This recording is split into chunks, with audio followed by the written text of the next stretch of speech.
Fala galera, sejam muito bem-vindos a mais um episódio do Inc Talks, nosso quarto episódio, diretamente aqui de São Paulo, e um episódio que eu tenho um prazer enorme de estar aqui com esse convidado. A gente que no setor imobiliário muitas vezes tem essa visão de que o brasileiro é muito de execução, né? Execução e para pouco para projetar, planejar, pensar, analisar os seus negócios e os seus projetos. E ele foi uma das pessoas que me ensinou muito ao longo da minha jornada essa questão de se aprofundar no negócio imobiliário, projetar, planejar, exaurir os detalhes, né, do nosso projeto e dos desenvolvimentos de projetos imobiliários. E com isso, por isso que eu tenho muito prazer de recebê-lo aqui. Ele que é formado em Arquitetura e Urbanismo pela Faculdade de Arquitetura da Universidade Mackenzie, aqui em São Paulo. Fundou em 1995 a Para Arquitetura, empresa de arquitetura e gerenciamento técnico de projetos. Foi chefe do Departamento de Arquitetura e gerente nacional de projetos da Gafisa, onde participou de projetos e obras de empreendimentos hoteleiros, residenciais, comerciais e shopping centers, e oferece serviço de gerenciamento de projetos, coordenação geral de projetos, racionalização dos sistemas construtivos, desenvolvimento e detalhamento de projetos arquitetônicos, estudos de massa, projetos arquitetônicos e acompanhamento e fiscalização de obras. Então é com muito prazer que eu recebo aqui para falar sobre o tema como coordenar com excelência o desenvolvimento do seu projeto, meu grande amigo Paulo Maurício. Legal, Mané. Muito obrigado aí pela apresentação, muito gentil, né? Enfim, estamos aqui à sua disposição e podendo colaborar da melhor forma possível, por favor, conte conosco. Mas que é importante que a gente destaque, são 42 anos de formado, mais 5 anos trabalhando quando ainda estudante na Universidade Mackenzie, fiz um curso de arquitetura à noite, justamente para poder me dedicar ao trabalho, porque entendia desde cedo que o pragmatismo vem através de uma combinação entre a vida acadêmica e a vida real. Então, quase 50 anos aí na jornada e à sua disposição. Oh, legal, muito obrigado.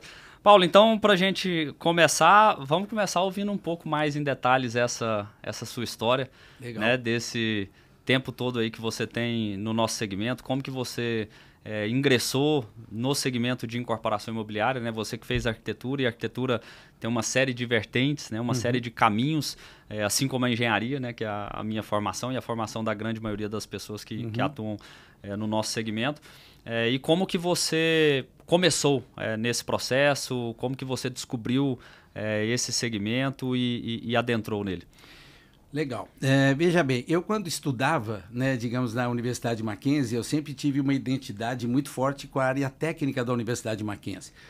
O Mackenzie, pelo menos no meu tempo, né, não posso responder pelo atual currículo da universidade, mas naquela oportunidade nós tínhamos física, cálculo estrutural, tínhamos técnicas e materiais construtivos, instalações hidráulicas, instalações elétricas, e eu pude perceber que mesmo fazendo a Universidade Mackenzie em arquitetura, eu tinha, até posso dizer, uma certa facilidade para desenho assim, pessoal, um desenho que pudesse ser feito de livre traço, não tínhamos computador naquela época, era tudo na régua paralela, no tecnígrafo, né? Outro dia, até recentemente, eu vi uma foto que foi postada nos sites aí que nós frequentamos normalmente, onde mostrava as décadas e a evolução do arquiteto ao longo do tempo, né? E quando eu olhei, eu me vi em todas as décadas e me assustei um pouquinho, falei até quando ainda nós vamos conseguir ver inovação. Mas, de qualquer maneira, digamos, eu me senti muito à vontade com a parte técnica na Universidade Mackenzie, tá? Tanto que fui monitor de cálculo estrutural, fui monitor de planejamento urbano,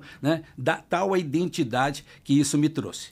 Muito bem, ao longo da universidade, acho que fui um bom aluno, tenho orgulho de ter feito da forma que fiz e da forma que fui formado, porque a universidade me parece que depende muito menos da própria universidade e muito mais de você, e eu sempre fui um cara muito dedicado a tudo aquilo que me passava, né? Concomitante a isso, nós trabalhamos então em vários estágios, tanto em empresas estatais, escritórios particulares, eu diria até, entre aspas, pequenos fundos de quintal, porque o arquiteto naquela oportunidade, em 1980, 1982, quando eu me formei, ele não tinha essa visibilidade que hoje tem essa disciplina, né?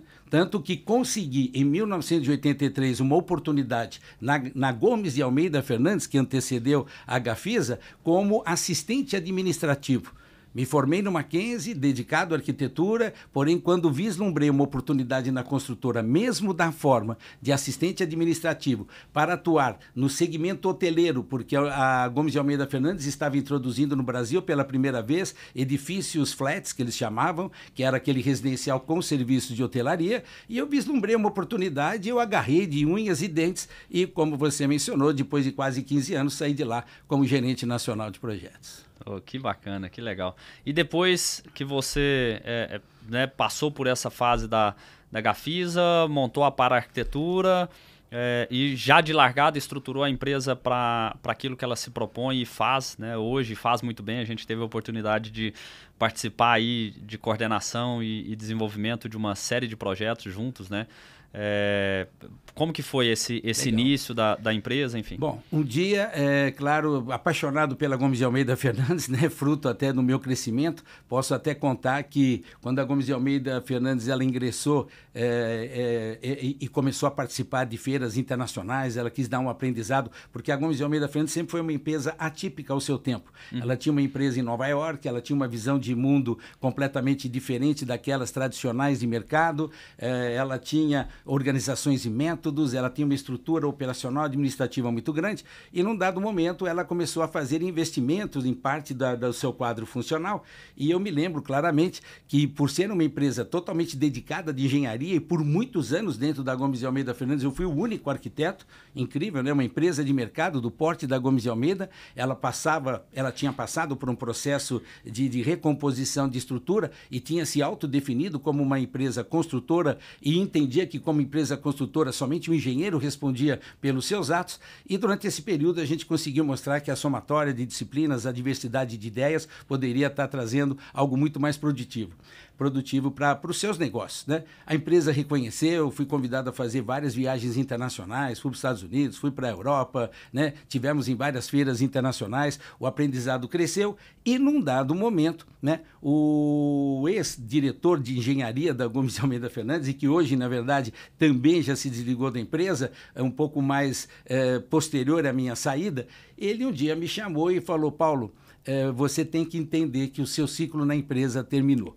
Meu amigo, aquilo me colocou em nocaute, né? Mesmo porque eu aspirava ainda mais na empresa, mas ele falou: você não tem mais como crescer dentro da empresa. Você é gerente nacional de projetos, né? O próximo cargo é ser diretor de construção e eu lhe garanto que você jamais será um diretor de construção, porque eu tenho 2 gerentes gerais de obra em São Paulo, 2 gerentes gerais de obra no Rio de Janeiro, eu tenho gerência técnica, gerência de suprimento, dentro do DNA da empresa, que é o cunho da engenharia.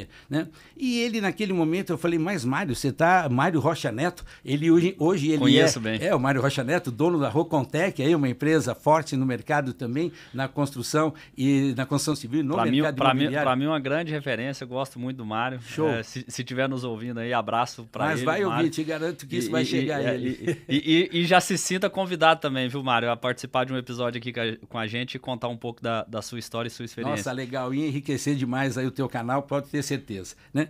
E dessa forma eu falei: Mário, mas e aí? Se você está abrindo um abismo entre nós e o meu mundo aqui.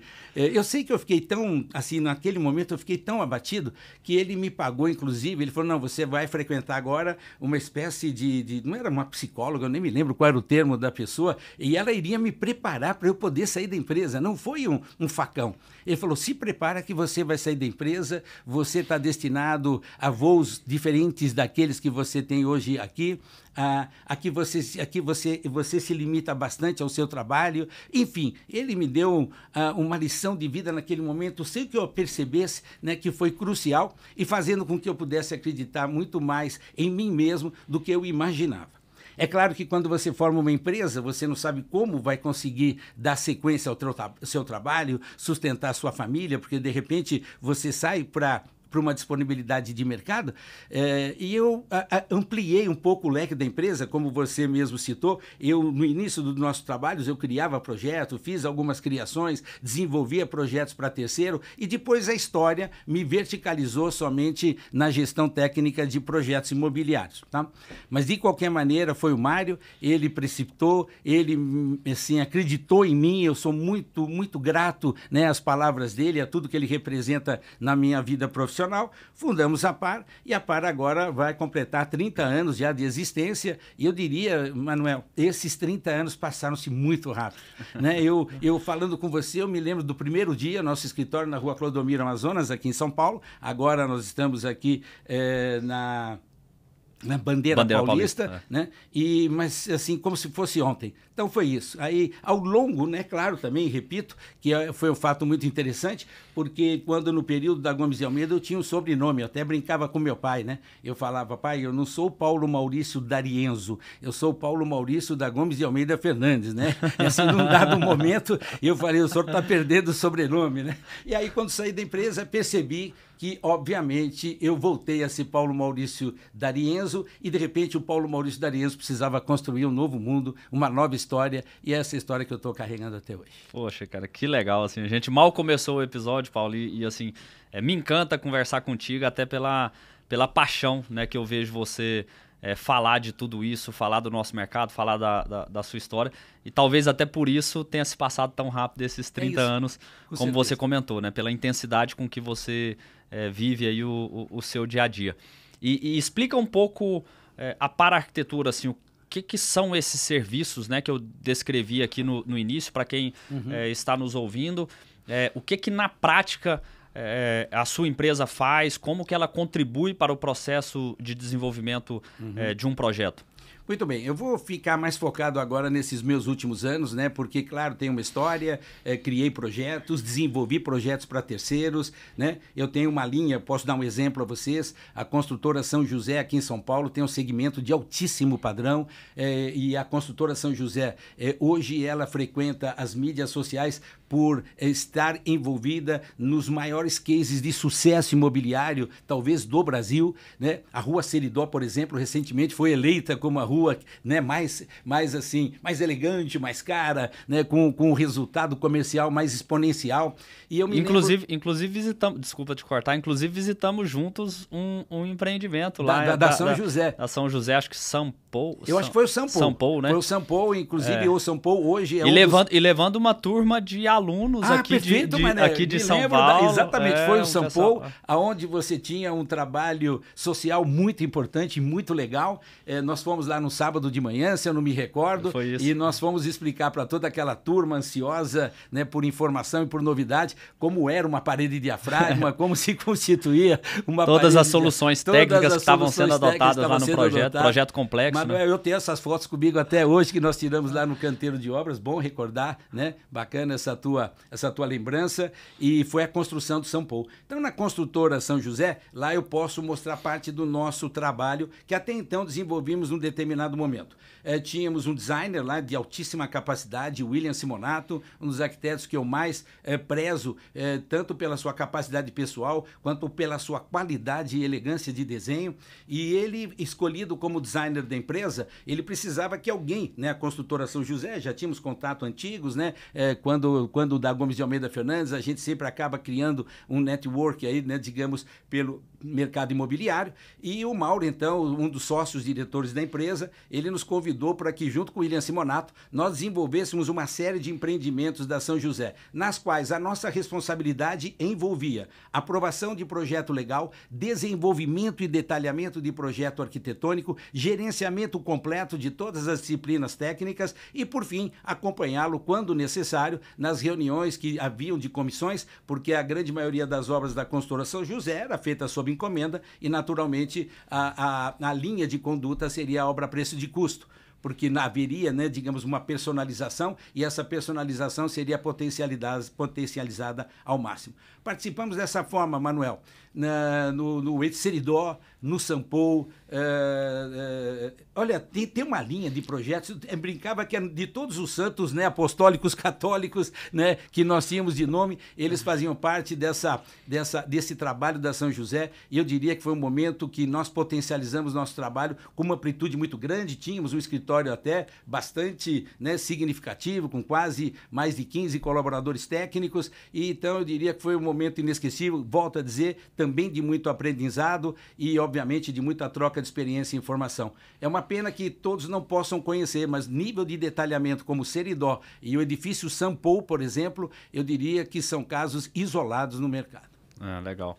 E você falou que, né, podem não conhecer. Para quem não conhece, né, assim, qual que é explica aí o perfil desses produtos, porque são todos projetos de altíssimo padrão, né? Altíssimo padrão, legal. Então, para você ter uma ideia, nós tínhamos lá soluções tanto em estruturas que a gente pode dizer tidas, conhecidas, não vou dizer convencionais, porque o nosso partido estrutural, ele sempre ousou de forma absolutamente flexível. Nós trabalhávamos com elementos pré-moldados de fachada numa intensidade muito grande, porque a São José tinha na sua crença imobiliária uma releitura daquela arquitetura de época, né, digamos, neoclássica, ou uma nova leitura do que aquilo representava, porque eles entendiam que aquilo era perene, aquilo não era perecível. Hoje a arquitetura ela passa por alguns segmentos ou por alguns momentos de pouca perenidade. Ela tende, né, digamos, a colapsar em termos de imagem, de resultado, de conteúdo, né, de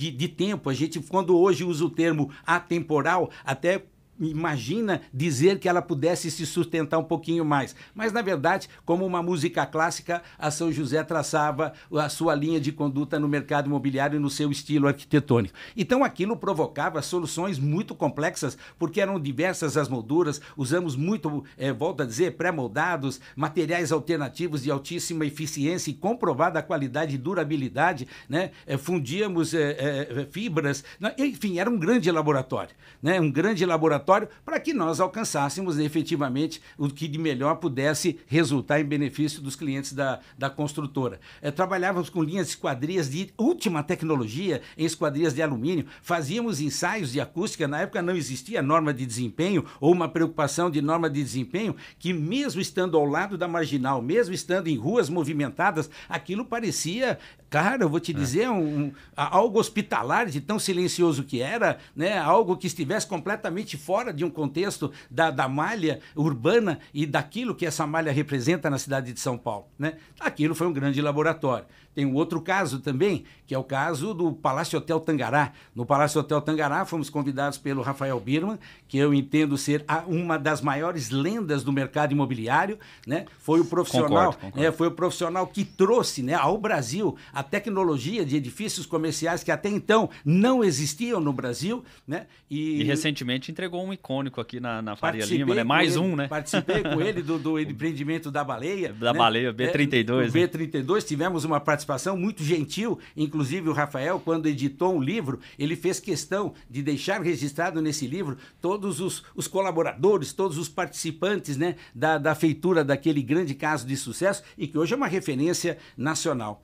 Rafael Birman, então, nos convidou para, junto de uma equipe de engenheiros que já estava em disponibilidade na obra, porque ele foi meio, talvez hoje ele não seja, porque quando nós falamos sobre o Birman 32, ele tinha, obviamente, entendido o mundo numa outra ótica. Mas na época do Palácio Tangará, posso até te contar, e obviamente isso acaba sendo até bastante, até emocionante para mim, porque a minha primeira reunião com o Rafael foi uma reunião muito dura, né? Eu sentado da forma que estou perante você, ele me deu assim uma colocação daquilo que ele pretendia, porque quando fui convidado para desenvolver o projeto arquitetônico, que era no escritório americano do Texas, WATG, né, do Palácio Hotel, já haviam passado outras empresas de arquitetura lá e não conseguiram uma química com o Rafael Birman, porque são empresas talvez um pouco sensíveis, não estão acostumados a escutar, a superar, né, porque a superação no nosso segmento ela tem que ser muito forte, né? Você tem que estar preparado para escutar e às vezes escutar coisas que você entenda até injustas, coisas que vocês entendam até precipitadas. Mas e quem não está preparado para isso no mercado da construção civil dificilmente vai conseguir, né, abrir oportunidades ou novos espaços. Então eu me lembro que quando fui convidado, né, eu estava preparado, trabalhei muitos anos na Gomes de Almeida Fernandes no segmento de hotelaria, né, comecei como assistente de administrativo na área de hotelaria, fizemos da Novotel, que a Novotel é hoje no mercado, e depois conto até uma historinha da Novotel, que acho que vale a pena deixar isso registrado, porque acho que se comete uma injustiça contra a Gomes de Almeida Fernandes em relação a esse segmento. Mas eu me lembro que ele falou, eu comecei a dar ideia, ele falou, não fale nada, porque eu te contratei para desenhar, para fazer isso, eu não quero escutar a sua opinião. Então ele foi duro naquele momento.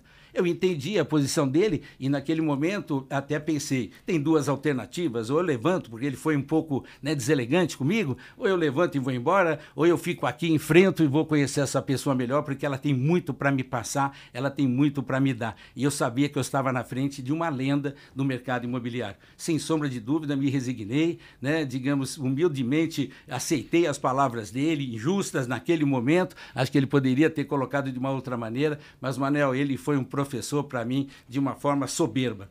Passei 4 anos ao lado dele, né, para fazer esse desenvolvimento e detalhamento através de arquitetos que vinham da Inglaterra, arquitetos que vinham dos Estados Unidos, né? Ele sempre investia muito em inteligência, ele entendia que inteligência não tem preço, que não se faz concorrência para determinado tipo de profissional, porque, na verdade, se queremos excelência, é a excelência que temos que buscar. E essa excelência, onde estava, ele ia pegar, tá? Aí ele teve um problema comercial na vida dele, o Palácio Hotel, eu montei inclusive um escritório de arquitetura, fazíamos gestão de projeto ao vivo, né, praticamente com a obra, né, a obra tocando e junto com o projeto, e aí ele teve um probleminha comercial e a obra ficou parada durante 10 anos, para você ter uma ideia. Eu, obviamente, com tudo aquilo que nós já havíamos desenvolvido, tanto na parte de gestão quanto na parte de arquitetura, eu guardei comigo. Guardei porque entendia que aquela obra ela ia voltar, eu tinha certeza. E ela voltou. Depois de 10 anos, ela voltou através da GTIS, né, que você deve conhecer, o João. Né? O João, então, e a Maristela conseguiram, né, montar aí um novo negócio imobiliário, trouxeram uma nova empresa de hotelaria, nos convidaram novamente para participar, mais 4 anos de luta, enfim, 8 anos em projeto, 10 anos parado, a minha história no Palácio Hotel Tangará é grande. Tanto que até imagino que esse deva ter sido talvez o empreendimento mais icônico da minha vida, porque quando a GTIS, inclusive, entrou, ela já traz como modelo de negócio eu digo que os formadores de opinião do hotel, eles são aquilo que eles entendem o melhor do mundo. Então, nós tínhamos 15 profissionais de projeto, como se fossem advisors, né, nos dando orientação de como prosseguir, e, obviamente, os nossos outros engenheiros de escritórios de projeto aqui no Brasil, né, para seguir orientações, seguir guidelines e a gente poder, de certa forma, aprender. Então, foi um trabalho bem bacana e eu diria que tudo isso fez parte. E desenvolvia projeto. Agora, não. Tivemos a pandemia trouxe muitas situações diferenciadas, a gente não sabia o que fazer, aí resolvemos, então, verticalizar na gestão. Entendi. E hoje o foco está, então, na parte de gerenciamento, coordenação... Isso mesmo. Nós pegamos, assim, fruto de todo esse tempo, e quero só contar uma historinha, então, da Gomes de Almeida, se você me permite, claro, voltar aqui 10 minutos atrás na nossa conversa, quando nós estávamos, inclusive, na Gomes de Almeida, e ela aqui na Rua Ursuí, né, bem pertinho aqui do estúdio, ela estava entregando o seu primeiro projeto e ela entendia que o primeiro residencial com serviço da Gomes de Almeida não poderia ser administrado por uma empresa de administração condominial, que até então a Ubert, na época, a Ubert é uma empresa secular aí no mercado, né, há muitos anos, né, pai e filho, hoje há uma sucessão, né, dentro da empresa, a Ubert talvez não tivesse assim, um modelo de negócio que elas entendiam apropriado para essa nova modalidade. E ela fez um convite à Novotel, que possuía apenas aqui no Brasil 2 hotéis. Novotel Morumbi, que era de propriedade dela, e Novotel Campinas, que também era de propriedade dela.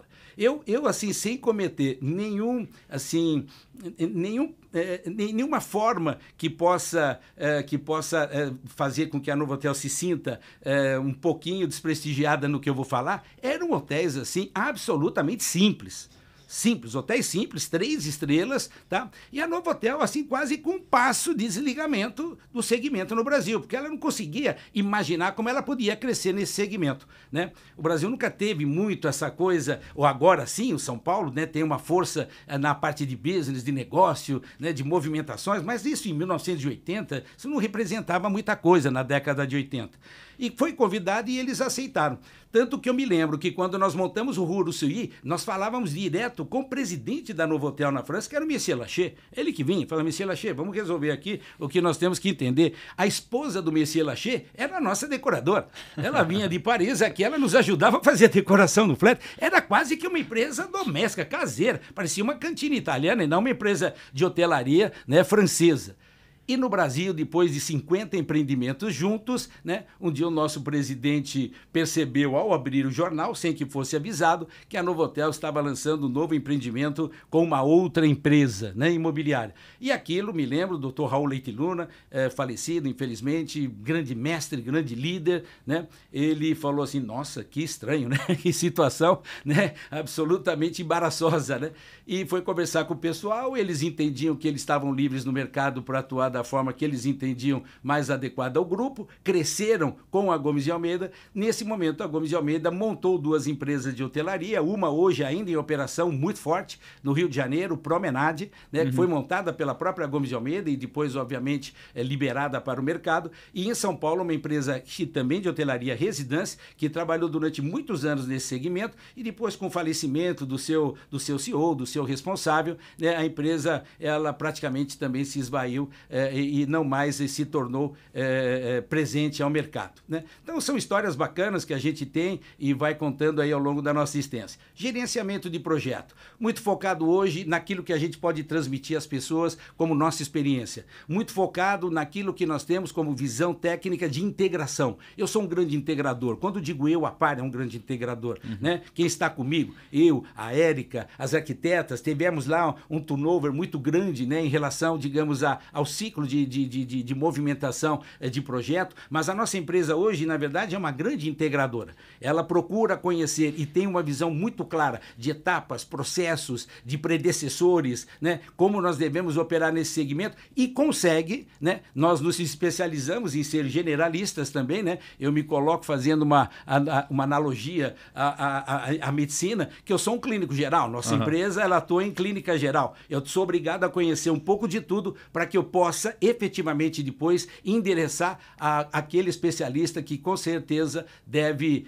resolver, né, digamos, um problema que possa aparecer de uma forma mais precisa, né? Então esse é o nosso trabalho, integração, trazer experiências, planejamento, cobrar prazos, né, organizar processos. Cobrar qualidade. Qualidade, sem sombra de dúvida, qualidade de projeto, e a gente cobra isso constantemente. Eu acho que as equipes que estão conosco nas nossas mesas técnicas, tanto clientes quanto as próprias equipes de projeto, têm isso muito em mente. E eu procuro também, através da nossa, tanto da nossa forma de conduta e da nossa forma de ser, passar uma intensa, né, entusiasmo para que eles se sintam absolutamente valorizados em cada minuto daquele momento. Porque é um momento importante, é um momento que eles estão se dedicando, é um momento de crença, é um momento de realização. E eu brinco, né? Quando eu vou começar, por exemplo, amanhã devo começar um novo projeto, eu falo, turma, este projeto tem que ser o melhor do que todos que fizemos até ontem, porque ele representa a nossa experiência até este momento. Já ouvi muito isso. Isso é fundamental, né? Não adianta falar, isso aqui é mais um. Não é mais um, cara. Quem achar que está fazendo um projeto que é mais um, levanta e vai embora. Ah, não, mas esse aqui... Não, rapaz, você vai se doar muito mais. Você vai descobrir coisas novas. Nós vamos racionalizar muito mais. O nosso modelo não é engessado. Ele parece que é, mas ele não é. Então, as colocações e as propostas e as ideias estão sempre abertas na mesa. Que legal, que legal. Que aula, viu, Paulo? Nós estamos aqui nos primeiros, né? Não chegamos nem na metade do episódio ainda. Que legal. E sem dúvida nenhuma, eu acho que né, já trouxe bastante ensinamento. E eu queria te ouvir um pouco sobre o seguinte ponto. Hoje eu sempre reflito muito sobre diferenciais de produto, né? Porque até pela própria velocidade do nosso segmento, a facilidade com que a gente acessa informações. Estamos lá em Goiânia, a gente sabe o que está acontecendo no mercado de São Paulo, no mercado do Rio, no mercado do Sul, né, de Camboriú, lá que hoje, né, é uma referência. Enfim, então hoje acaba sendo muito mais difícil você criar diferenciais de produtos dentro do segmento da incorporação imobiliária. Não é que você não possa criar, né, e não consiga criar esses diferenciais, mas a grande dificuldade é de você perpetuar esses diferenciais por muito tempo, porque quando você cria um diferencial, passa alguns meses e já está lá o seu concorrente, se for algo bom, se for algo que teve uma grande aceitação de clientes, né, já está lá o seu ou os seus concorrentes criando esses mesmos diferenciais, né, e replicando esses mesmos diferenciais. Diante disso, assim, que acaba sendo um processo, né, entre aspas, até meio commodity, assim, de mercado, né, de produção, em termos de diferenciais de projeto, de produto no nosso segmento, como diferenciar? Como você, diante disso, ainda buscar né, atuações diferentes e posicionamentos diferentes para uma incorporadora? Bom, eu vou te dizer o seguinte, Manuel, claro que, e até falando um pouquinho sobre Goiânia, lá eu vejo o mercado imobiliário muito competitivo e com muita qualidade, né? Uma grande diferenciação é o que você entrega, é o seu relacionamento com o seu cliente. Eu diria que o não abandono é algo, né, obviamente que isso marca a presença e a memória de um cliente e a satisfação. Mas esse não abandono é além do período, né, que você está no processo de construção, ou dando satisfações através de café, ou fazendo recepções através de momentos que vocês entendam interessante. Eu acho que isso é algo interessante e legal, mas que ele se perpetue depois, né, ao longo da própria construtora. Mas eu vou dividir essa resposta, talvez, em duas linhas de raciocínio. A primeira é que o mercado imobiliário, ele tem um certo receio de atuar como, por exemplo, o mercado automobilístico atua, né? A gente, por exemplo, mesmo que pudesse cobrar para isso, e se cobra, né, no carro ou na moto ou em qualquer bem de consumo que seja correlato ao que nós estamos mencionando, mas que, por exemplo, o mercado imobiliário não tem um plano de garantia que possa, olha, eu vou visitar você daqui a um ano e vou ver como está, e eu me predisponho a fazer alguma coisa, mas isso vai ser pago. É que nem automóvel, né? Você tem garantia de 5 anos, desde que você faça, por exemplo, todas as revisões na concessionária. E nenhuma revisão na concessionária é de graça, não existe. Claro que tem um ano que você paga um valor pequeno e tem um determinado período que o valor é maior, porque eventualmente há-se mais elementos que possam ser agregados. Então, o pós-venda do mercado imobiliário como bem de consumo, ele é muito mal resolvido. Não que as empresas não atendam manutenção, mas simplesmente elas dizem, olha, agora está na sua mão e se tiver algum problema, você me chama e vamos ver de quem é a responsabilidade. Isso é algo que eu acho assim que é uma pena que talvez eu encerre meu ciclo, né, digamos, como profissional de mercado imobiliário, sem ver isso melhor resolvido.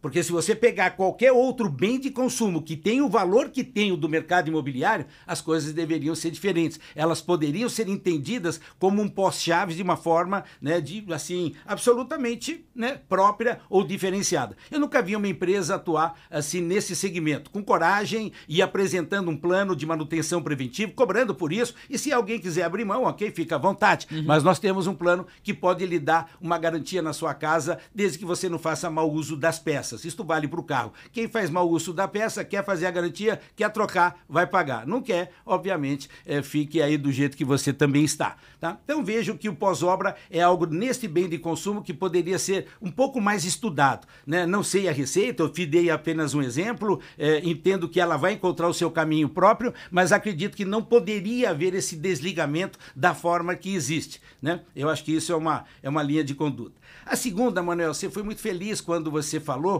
e quero até lembrar também de um outro empreendimento bacana que nós participamos no Ceará, que na cidade de Fortaleza, o BS Design, que tivemos também, fiquei na obra durante 4 anos, são poucas as vezes que eu tenho, que nós nos permitimos a ficar em obra, mas a pedido inclusive do Dr. Beto, ele falou, olha, eu fiquei durante 4 anos fazendo o projeto, muito extenso, e ele falou, Paulo, por favor, fique na obra, porque eu tenho certeza que você tem o empreendimento na cabeça como um todo, e uma tomada de decisão que possa passar por você, ela vai ter uma visão sistêmica, nunca uma visão segmentada, nunca a visão do pontual, arquiteto, né? Nunca a visão do engenheiro elétrico, nunca a visão do engenheiro de cálculo estrutural, né? Então essa é algo que eu gostaria também de deixar marcado, porque o Dr. Beto Studer foi uma figura absolutamente ímpar na nossa formação. Mas, Manel, Eu acho o seguinte, tem que sair do Brasil. Tem que sair do Brasil, né? Tem que agora procurar novidades no mercado fora, Manuel. Eu tenho a felicidade, né, de formar alguns filhos, e um dos filhos que eu formei, né, ele trabalha fora do Brasil, ele trabalha nos Emirados Árabes, né? E eu tenho, assim, por vezes, oportunidade de ir até lá e fazer visitas a ele. E eu descubro hoje, eu tenho, inclusive, numa reunião pela manhã, mostrei alguns exemplos técnicos, né? Porque eu não sou aquele arquiteto que vai, por exemplo, meu filho mora em Abu Dhabi, eu não sou aquele arquiteto que vou para Abu Dhabi e fico parado na frente da fachada e fico dando risada lá e vendo a nossa impotência. Claro, eu reconheço a nossa impotência, mas eu não me desencanto com isso ou não me abato com isso. Porque aquilo parece que está muito distante quanto a mim. Então eu vou para um local onde eu me sinto mais à vontade. Eu vou para um local onde eu tenho certeza que nós podemos fazer a diferença ou qualificar melhor esse tipo de situação. Então eu começo a entrar no prédio, eu vou para a escada, vou para a garagem, vou para o térreo, vou para a área técnica. Aonde eu posso entrar, né, eu tenho oportunidade e tiver oportunidade, eu entro, eu faço leitura, tenho mostrado, eu tenho enriquecido parte das nossas reuniões quando isto é pautado de forma adequada, mostrando como o cálculo estrutural dentro de um processo de integração não é tão violentado como é aqui no Brasil, né? Você vai para os Estados Unidos igualmente. Aqui no Brasil a gente termina um projeto e durante um período até relativamente curto, aí a gente passa 6 meses discutindo furação e viga. Isso no mundo não se discute furação e viga. Lá as pessoas são muito, os profissionais são muito mais gentis com o sistema estrutural. Os profissionais são muito mais gentis com o pé direito. Eu falo, olha, vocês não precisam fazer muita coisa, só me dá um pouquinho mais de pé direito, não furo nenhuma viga. Agora aqui não, nós temos uma visão um pouquinho atacada, assim, sabe, um pouco curta, né? É uma visão muito limitada. E eu tenho mostrado para as empresas, por favor, me dê 1 degrau, 2 degraus, eu te entrego esse projeto sem nenhum furo, eu te entrego esse projeto sem nenhuma complicação. Então, Mané, falando sobre produto, tem que sair fora. Outro dia, recentemente, conversando com um arquiteto, eu falei para ele assim, por que a área de serviço fica do lado da cozinha sempre? Estou dizendo um exemplo aqui de mercado.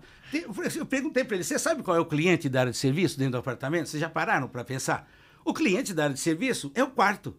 Porque é lá que você vai lavar toda a parte de cama, lá que você vai lavar toda a parte do quarto e os banheiros, obviamente, né? Você vai lavar as toalhas, é lá que você vai lavar as tuas roupas pessoais, é lá que a tua mulher vai lavar as roupas dela. Pô, e por que você põe do lado da cozinha exatamente? E hoje, na verdade, a cozinha ganhou um cenário muito mais amplo dentro de um contexto. Agora, você vai para os Estados Unidos, toda a área de serviço, né? Meu filho, também nos Estados Unidos, eu tive a oportunidade de passar umas férias com ele lá. Ele alugou uma casa num condomínio fechado e, nitidamente, você percebe que o modelo de negócio americano, as áreas de serviço, entre aspas, que são pequenos walk-in closet, que eles chamam, né? Eles ficam ao lado dos dormitórios, porque é ali que você está com a roupa suja, é ali que você está com o teu dia a dia, é ali que está com a toalha do banho que tem que lavar. Tem nada a ver com a cozinha. A cozinha, se precisa de uma despensa, não é a área de serviço. Então, a gente tenta mudar aquilo que seria o traço tradicional do arquiteto, e esse traço tradicional do arquiteto parece que não está somente na mão do arquiteto, mas naquele que briefa o arquiteto. Então, a limitação não está na arquitetura, talvez a limitação esteja em algo um pouco mais amplo. Quem precisa agora abrir a cabeça são as próprias empresas imobiliárias e fazer novos desafios e procurar, obviamente, novas respostas. Mas, Manuel, te respondendo, o segredo está sair do Brasil, viajar um pouco mais, poder conhecer mercado imobiliário fora, ver como esses países se desenvolvem. Os Emirados, por exemplo, vou obviamente dar o exemplo, eles têm, na verdade, para si, a oportunidade de você ver como o mundo pensa a respeito da arquitetura, como o mundo pensa a respeito da arquitetura, como o mundo pensa a respeito da engenharia, como eles pensam através de respostas de qualidade e sistemas tecnológicos diferenciados. Então lá você, quem sabe, consiga perceber algumas coisas. E utilizando sempre o mercado americano, e é sempre muito dinâmico. E as pessoas, por vezes, me dizem, olha, Paulo, você tem que entender que existe uma cultura local. Eu falo, a cultura local passa pela Porsche que você anda? A cultura local passa pelo iPhone que você usa? A cultura local passa igualmente pelo Apple que você usa também como computador? Ou a cultura local só fica limitada à sua casa? E o resto, na verdade, pode ser universal. Isso talvez seja uma frase ou uma resposta pronta, absolutamente confortável, para que, obviamente, não se estenda um pouco mais essa conversa. Bacana. E isso é interessante porque, assim, eu vivenciei durante, né, o período que a gente atuava mais junto lá, sei lá, 2011, 12, 13, né, que a gente... Parece que foi ontem, né, parece que foi ontem, desenvolveu uma série de projetos juntos. E várias vezes você, lá nas reuniões, né, com toda essa energia, né, com todo esse entusiasmo, cobrava muito isso da gente, né? Toda essa amplitude de visão e trazia muitas referências de fora, né? Como você comentou, eu lembro que na época teve um período que você foi para a Alemanha, né? E participou França, de Itália, feiras, enfim, e quando voltava isso. trazia mais novidade, mais coisa, né? E acaba que exigia muito da gente isso também, né? E tem que exigir, Manuel. Eu digo para vocês, muitas das vezes, quando eu enfrento uma empresa imobiliária, e eu sei que por vezes eles têm produtos limitados, e com produto limitado a gente se limita também às nossas ideias, mas por vezes as empresas têm produto que permite nova tecnologia. E essa nova tecnologia, por mais que ela custe um pouquinho mais, você tem que aderir a essa nova tecnologia se ela for benéfica para o todo. Porque quando você aderir, você movimenta um parque industrial que pode se viabilizar, que pode crescer. Agora, quando você entra numa reunião de projeto onde tudo tem que ser como ontem, ou tudo tem que ser como meu pai fazia, ou como meu avô fez e teve sucesso, obviamente a indústria nossa não vai crescer nunca. E com isso você não tem pesquisa, não tem ciência, não tem universidade que resista. Então hoje eu procuro sempre, e aí no caso da São José, volto a São José, volto ao BS Design em Fortaleza. Lá nós utilizamos o que tinha de ponta no mercado. Não tinha conversa, se tinha que abrir um segmento, a gente abria, a gente provocava, utilizávamos o melhor em esquadrias, utilizávamos o melhor em serralheria, utilizávamos máquinas de apoio, equipamentos de apoio, utilizávamos sistemas construtivos que nós entendíamos os mais adequados. E com isso você dava oportunidade para uma expansão industrial. Porque quando não houver expansão industrial, não há expansão tecnológica. A gente vai ficar refém de um caso isolado e que vai ter que importar esse caso isolado e ele depois não fica otimizado para nós como algo que a gente pudesse com frequência tá aderindo aqui nos nossos trabalhos. Tá? Então, acho que é importante isso, é importante conhecer, é importante estar aberto para as novas possibilidades e a própria empresa imobiliária, os incorporadores imobiliários entenderem que existe momento sim da vida das empresas imobiliárias onde elas podem ousar um pouco mais. Ah, bacana, muito bom. Ô Paulo, e um outro ponto assim, quais que são os riscos que você enxerga de um processo de coordenação de projetos?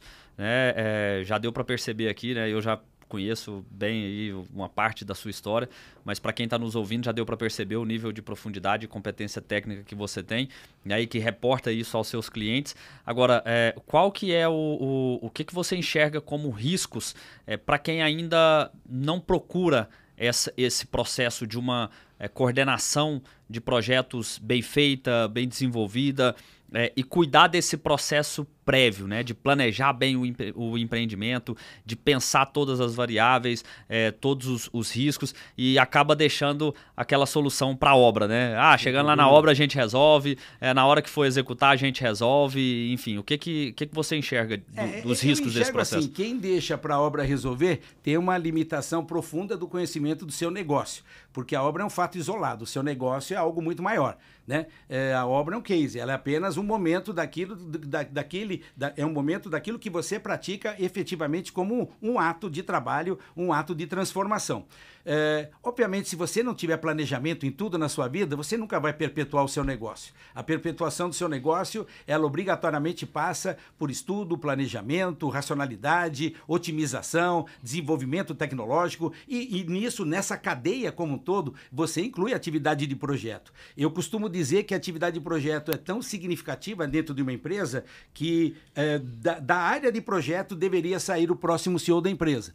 Por que eu digo isso? Porque não é experiência que qualifica eventualmente um profissional naquilo que ele possa ser como gestor da sua empresa. Mas talvez a atividade de projeto, por ela sintetizar a inteligência maior que a empresa tem sobre o processo de produção, que efetivamente eu digo que seria a pessoa mais preparada para galgar, né, situações de comando ou galgar postos que pudesse, perante a gestão, ter uma visão ampla de todo o domínio da sua cadeia produtiva. Então, quais seriam os riscos? Você corre riscos, claro, jurídicos, corre riscos de fazer com que sua empresa ela sucumba, né? Hoje os resultados eles estão relativamente limitados, a própria construção civil ela passa por um risco muito elevado. Nós temos temos linhas de financiamento caras, o Brasil não é um país barato na sua linha de financiamento, nós temos problemas de inadimplência, nós temos uma economia flutuante, nós temos uma política absolutamente incompreensível, né, para falar de uma forma bem sintetizada, nós não temos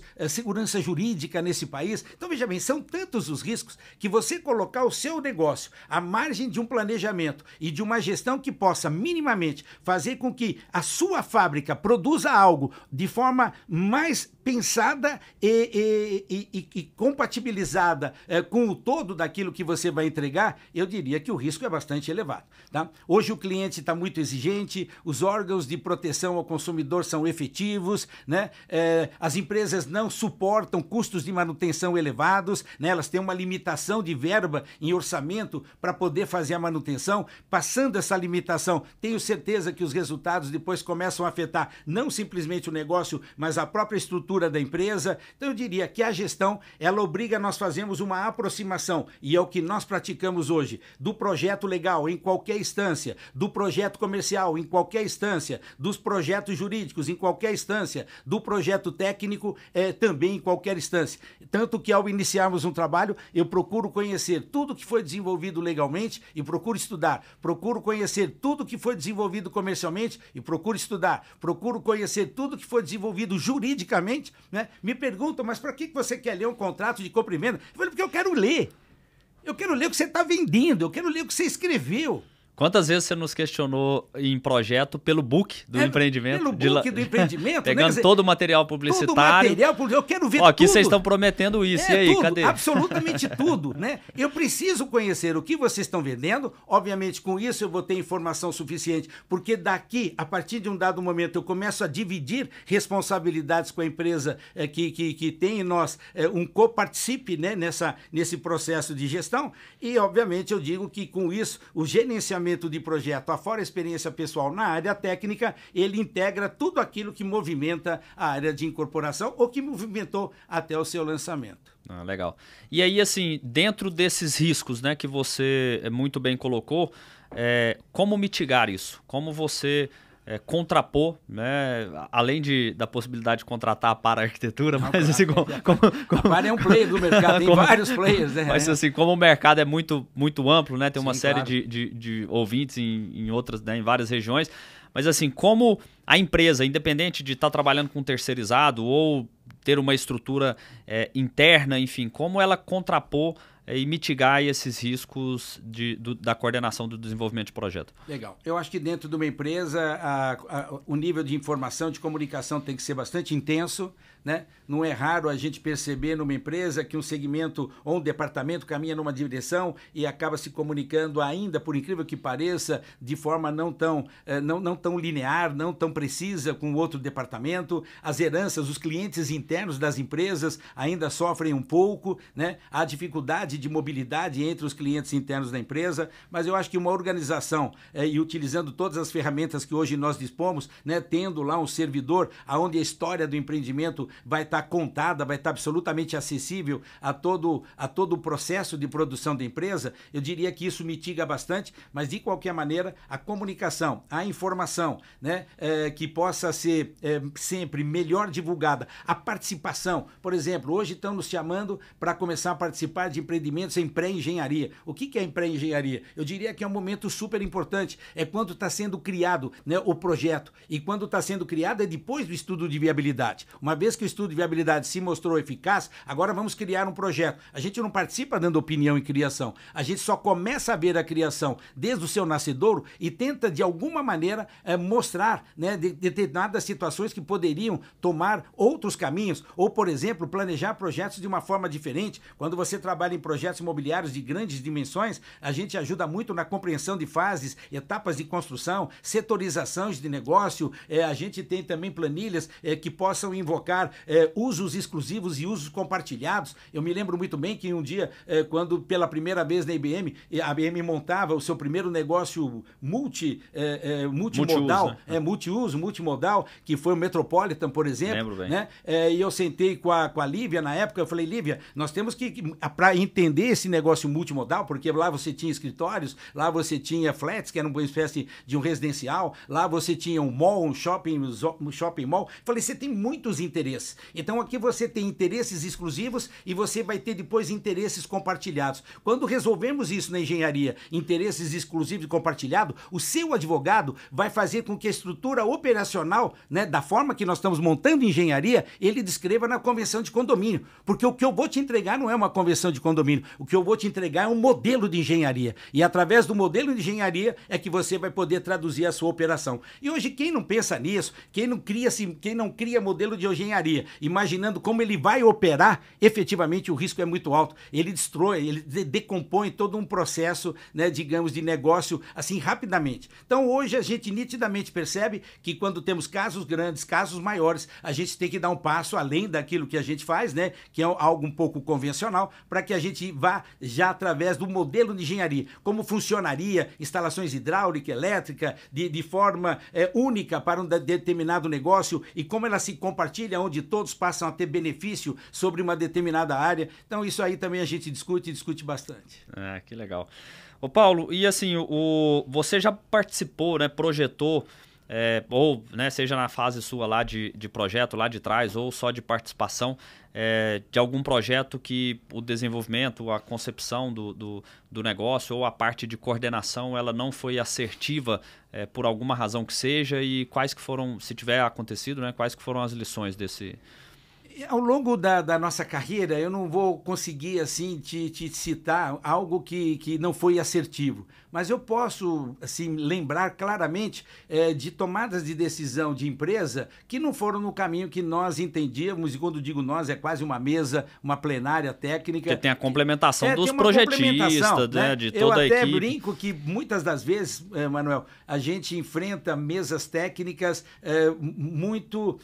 a gente... É incrível isso, fico até preocupado em o que vou dizer, mas às vezes a gente tem poucos sêniores nas empresas, nas mesas técnicas. A gente vê pouco sênior. Eu acho que uma tomada de decisão de projeto, o sênior deveria estar presente, e parece que esse sênior em projeto não existe.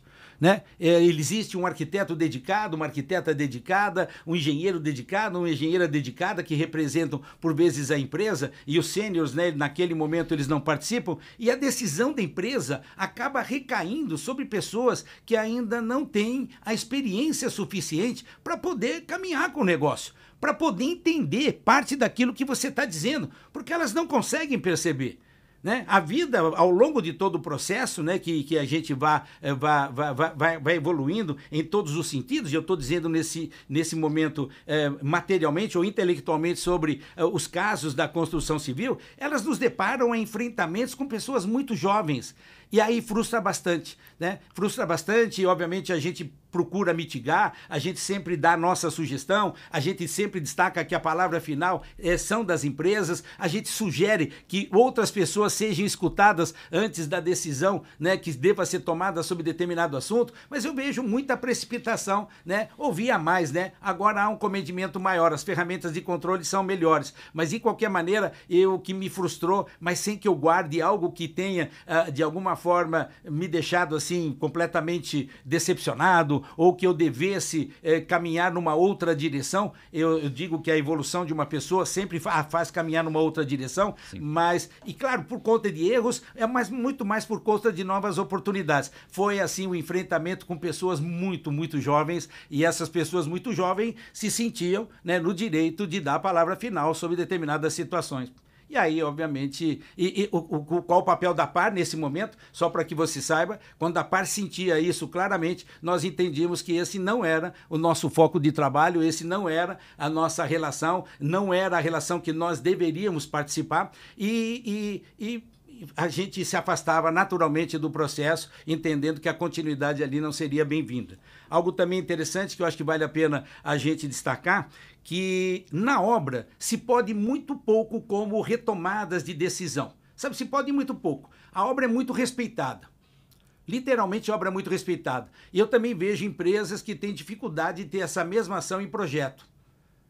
Veja, é uma dificuldade clara. Uhum. As retomadas de decisão em projeto parece que são cíclicas, né? Parece que enquanto o projeto não termina, se há o direito de estar se opinando sobre um determinado assunto, Eu falo, não, gente, vocês já opinaram. Agora vamos trabalhar no melhor disso.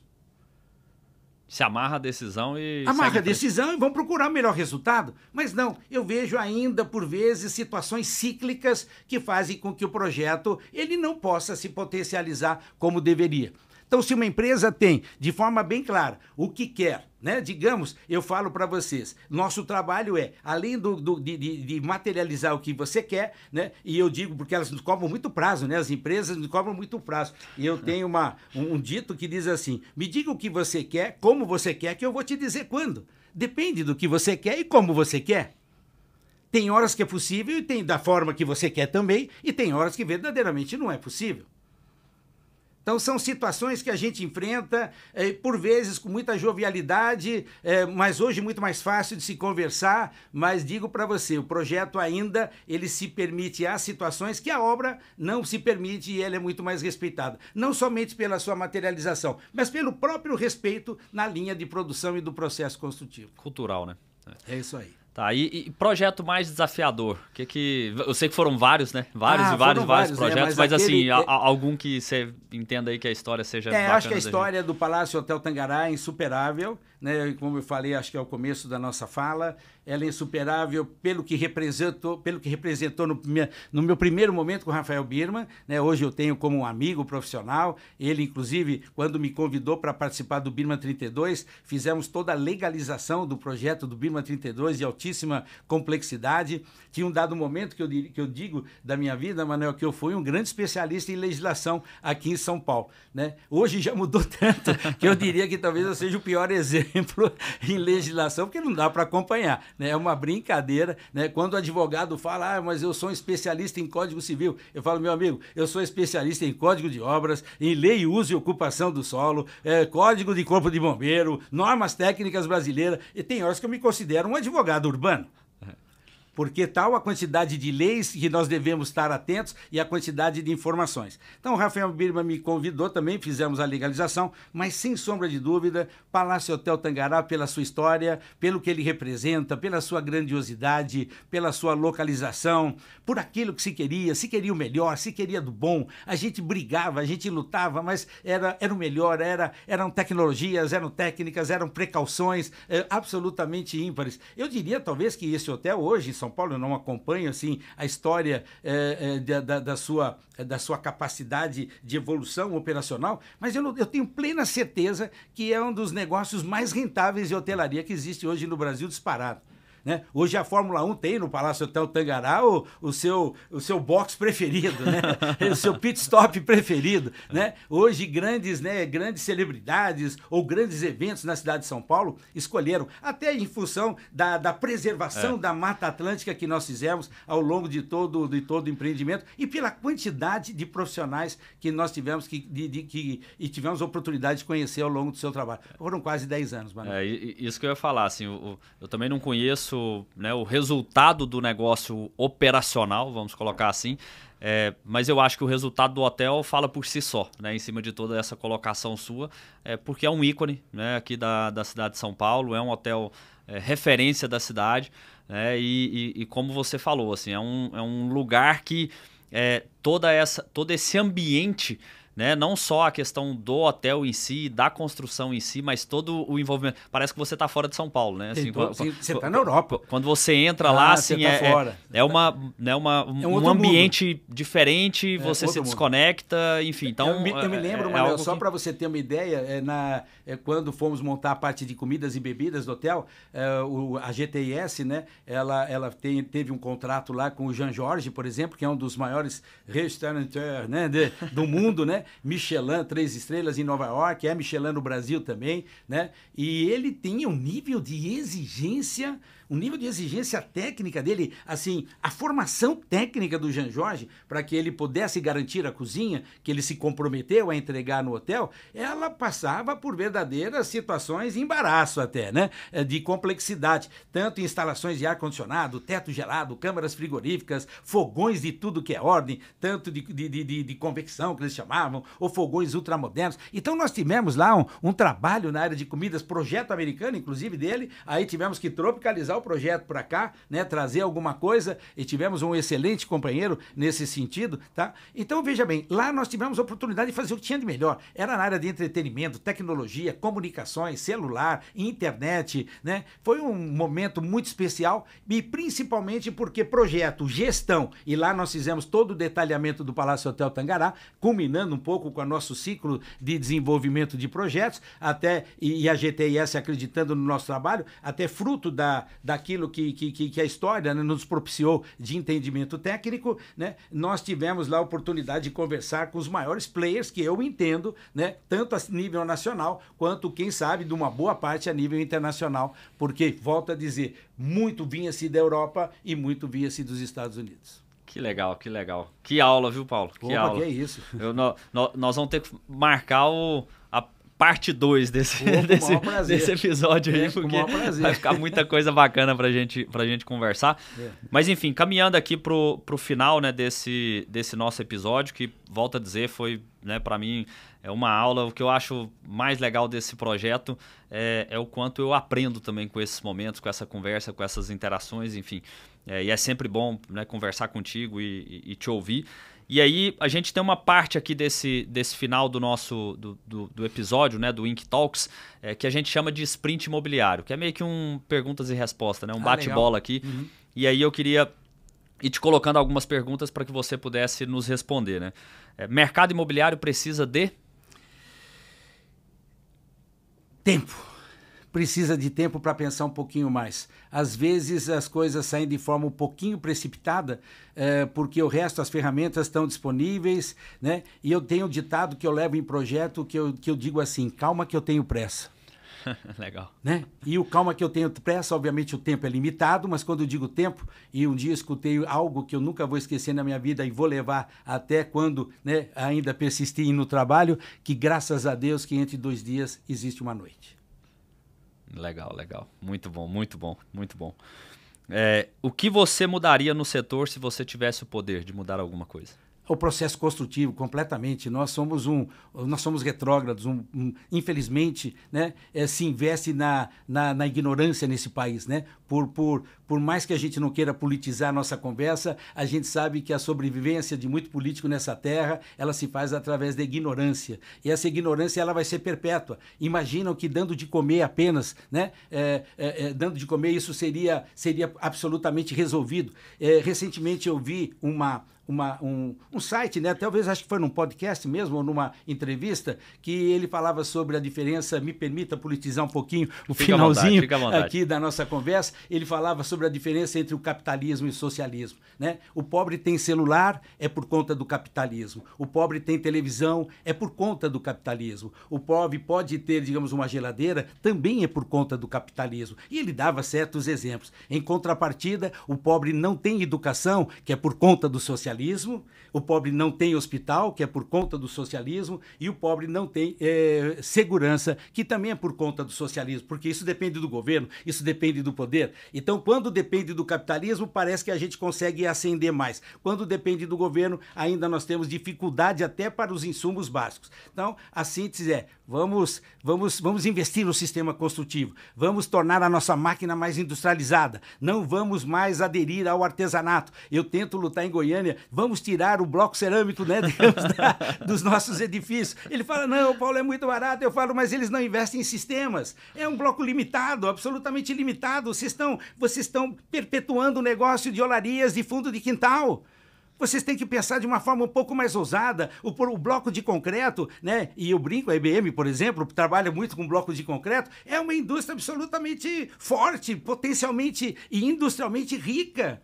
Ela jamais vai aderir ao bloco cerâmico. Eu fico imaginando se vai haver um retrocesso de tal a quantidade de benefícios. Já fizemos prédios em pré-moldados inteirinhos aqui em São Paulo com a construtora Adolfo Lindenberg, né? Então, veja bem, temos que industrializar muito mais a construção civil, sem sombra de dúvida. Que legal. E o que você diria para o Paulo de 30 anos atrás? O Paulo de 30 anos atrás tinha 37 anos, hoje está indo para os 68, né? Procuro fazer com que os meus 60, quase 68, né? Já completei 67, eles ainda possam sobreviver àquele meu entusiasmo que sempre eu tive por conta de ter aderido a algo que eu amo.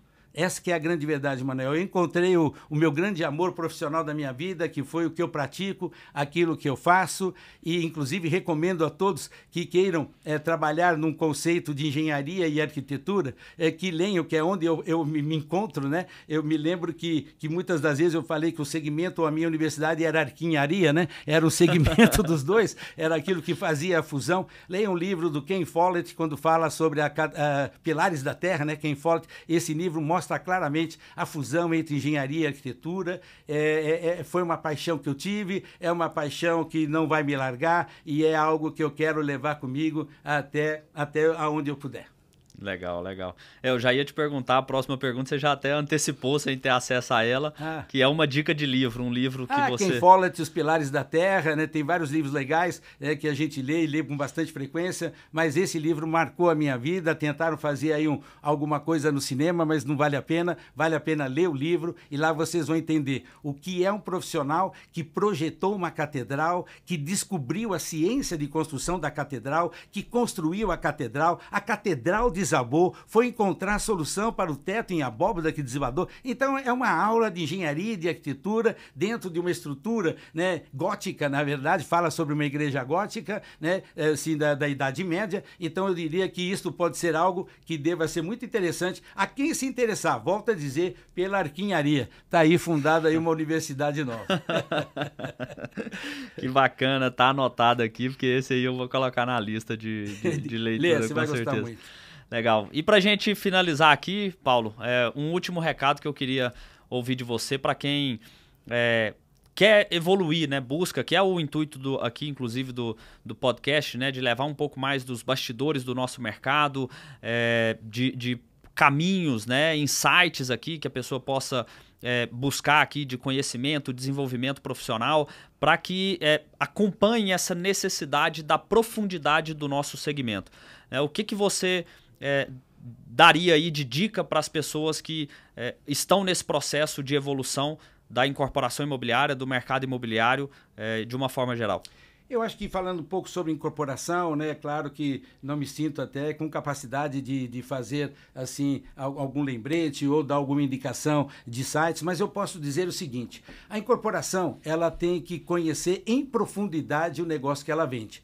E muitas das vezes eu não estou sentindo isso também. Existe um viés muito comercial, existe uma força absolutamente consolidada do marketing. Já participei de negócios imobiliários onde a área de marketing ou a área comercial sentiu algo que parece uma coisa meio mística, até difícil dizer, né? Uma coisa esotérica, não consigo nem entender muito bem, e ela começa a criar espaços e elementos e obras arquitetônicas completamente fora da nossa capacidade de produção, completamente fora da nossa realidade, independente do nosso desejo de querer cada vez mais industrializar o processo. Então, eu diria que é importante que essa área de incorporação conheça as nossas limitações, porque depois vão ser cobrados custos de construção, vão ser cobrados prazos, garantias, né? Aquela coisa que a gente sabe como o negócio acaba se movimentando. Então eu acho que a equipe de incorporação, da mesma forma que nós temos interesse em participar da incorporação, que a incorporação também sinta um pouco de interesse em participar um pouco mais da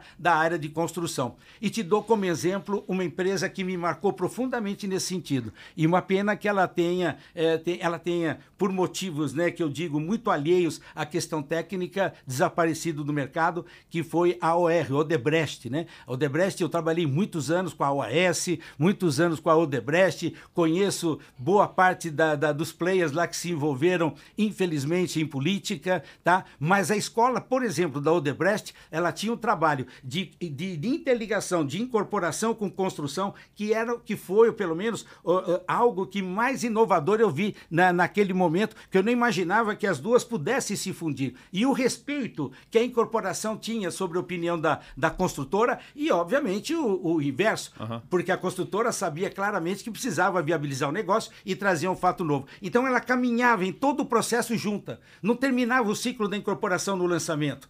A coisa não se esvaía aqui. Ela caminhava ao longo de todo o processo. Então, eu diria, quem sabe, uma fusão maior, um interesse maior e a incorporação claramente saber, né, digamos, o que é o seu negócio.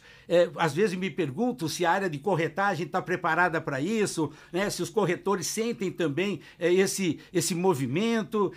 E outro dia, recentemente, perguntaram, mas e o que você acha a respeito? Eu acho que a corretagem imobiliária, da forma que ela se encontra hoje, ela é muito, muito eficaz e muito produtiva. Mas será que dá para alguém vender um Volkswagen, né, digamos, sendo funcionário da Chevrolet? Você entendeu? Tá? Às vezes é uma coisa difícil, né? Eu fico um pouco...